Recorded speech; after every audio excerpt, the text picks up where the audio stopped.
Assalamualaikum warahmatullahi wabarakatuh. Salam dan bahagia. Perkenalkan, nama saya Handi Swiyantoro, calon guru penggerak Angkatan 7 dari Kabupaten Batang. Pada kesempatan kali ini, saya akan menyampaikan koneksi antar materi modul 1.1, yaitu kesimpulan dan refleksi pemikiran Ki Hajar Dewantara.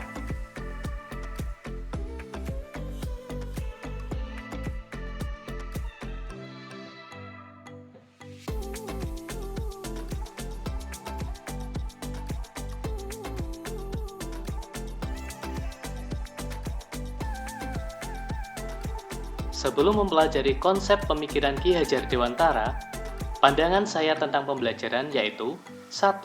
Pembelajaran berpusat pada guru dan disampaikan dengan metode ceramah.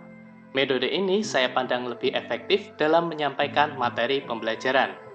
Yang kedua, penilaian murid diukur berdasarkan kemampuan kognitifnya saja, dengan KKM sebagai acuannya. Nah, dengan begitu, siswa yang punya nilai tinggi akan saya anggap sebagai anak yang pintar, sedangkan siswa yang tidak memenuhi KKM akan saya anggap sebagai anak yang belum bisa memenuhi tujuan pembelajaran. Dampaknya, anak bisa tertekan dalam pembelajaran. Yang ketiga, yaitu sumber belajar hanya menggunakan buku teks. 4. Jarang melakukan refleksi pembelajaran, sehingga tidak mengetahui sejauh mana keberhasilan proses pembelajaran. Dan karena tidak melakukan refleksi, maka guru juga tidak akan mengetahui sejauh mana keefektifan metode dan media yang diterapkan. 5. Ketercapaian materi lebih utama daripada memahami karakter dan potensi murid. 6. Metode pembelajaran yang relatif sama, meski kebutuhan dan potensi murid yang berbeda. Kemudian saya mempelajari tentang filosofi pemikiran Ki Hajar Dewantara yang ada di modul 1.1 ini.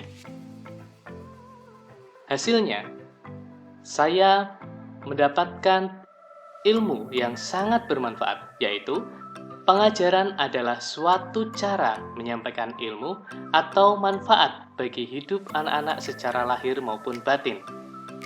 Yang kedua, pendidikan adalah menuntun segala kodrat yang ada pada murid agar mereka dapat mencapai keselamatan dan kebahagiaan yang setinggi-tingginya, baik itu sebagai manusia maupun sebagai anggota masyarakat.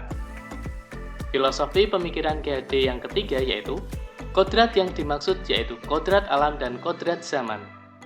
Kekuatan sosiokultural menjadi proses menebalkan kekuatan kodrat anak yang masih samar-samar. Filosofi Ki Hajar Dewantara berikutnya, yaitu KHD mengibaratkan peran pendidik seperti seorang petani atau tukang kebun. Siswa masing-masing mempunyai karakteristik dan potensi yang berbeda, sehingga dalam penanganannya kita perlu menuntun sesuai dengan kebutuhan dan karakteristik anak. Semboyan sistem Among KHD yaitu ing ngarsa sung tulodo ing madya mawon karsa tut wuri handayani.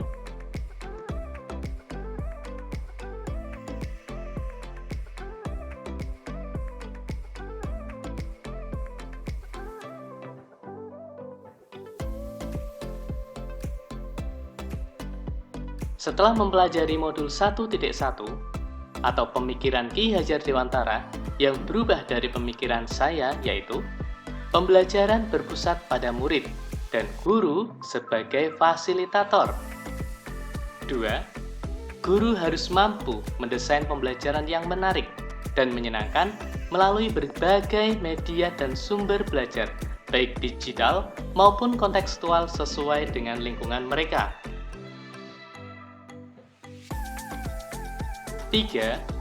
Guru harus menyadari bahwa karakteristik dan potensi setiap murid berbeda, sehingga harus bisa menuntun hal tersebut sesuai dengan kodrat alam dan kodrat zaman. 4.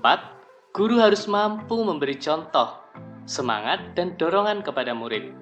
Dan yang kelima, guru harus mampu menguatkan budi pekerti murid melalui nilai-nilai budaya yang ada di daerah sekitar.